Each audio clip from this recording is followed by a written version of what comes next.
안녕하십니까. 김종상의 정치인문학입니다.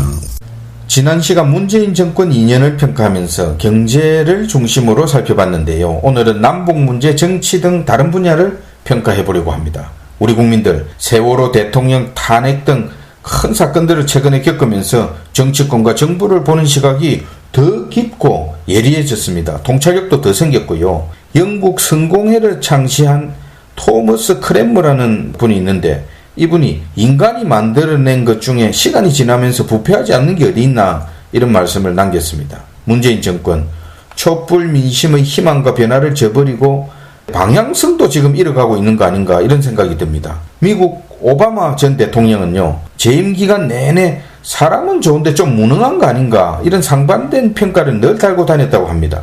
저는 왜 문재인 대통령이 같이 떠오르는지 모르겠습니다.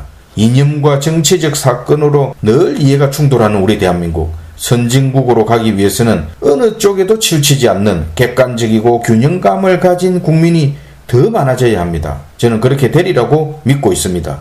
위기가 지금 오니까 민주당은 유시민, 양정철 등등 해서 계략을 좀 부릴 줄 아는 선수들이 지금 직결하고 있는데요. 초조했는지 최근에는 무리한 발언도 서슴지 않고 하고 있습니다. 그럼 남북 문제부터 좀 살펴보겠습니다. 문재인 대통령 특별 대담이 있었던 날, 대담을 불과 몇 시간 앞두고 북한이 연이어서 미사일을 또 쏘았지요. 많은 전문가들 분석이 있었지만 저는 한두 가지만 덧붙이겠습니다. 하나는 문재인 정권이 애당초 남북 문제를 야당과 국민과 공감대로 좀 형성했어야 하는데 그런 노력도 없이 일방통행식으로 밀어붙이다가 아니나 다를까 독박을 썼습니다.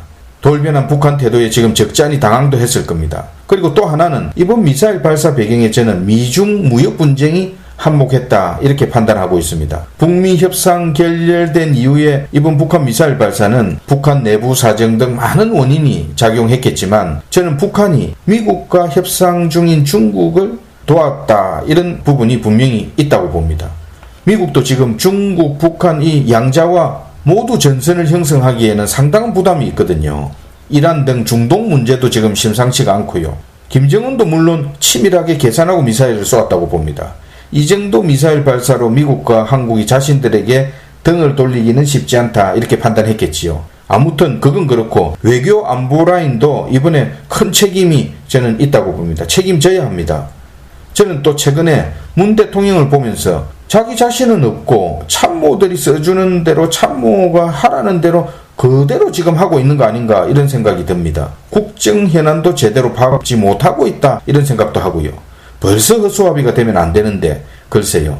정치 부분을 좀 더 살펴보면 이재사 대통령이 야당을 향해서 민생 문제 시급하다 만나자 또 추경해달라 이러고 있습니다. 여러분들은 정권 지난 2년 동안 야당과 대통령이 제대로 소통하는 거 한번 보셨습니까? 밖으로는 남북 문제에 안으로는 적폐청산에만 매달려 있었습니다. 진정한 개혁도 못했고 똑같은 부패를 같이 하면서 적폐청산만 외치고 있습니다. 이미 폭력이 되어버렸습니다. 이 정권 들어서도 도대체 몇 사람을 적폐라는 이유로 감옥에 가뒀습니까? 무지한 이중잣대까지 국민들이 모를 리가 없거든요. 그러니까 보복이라는 말이 나오죠.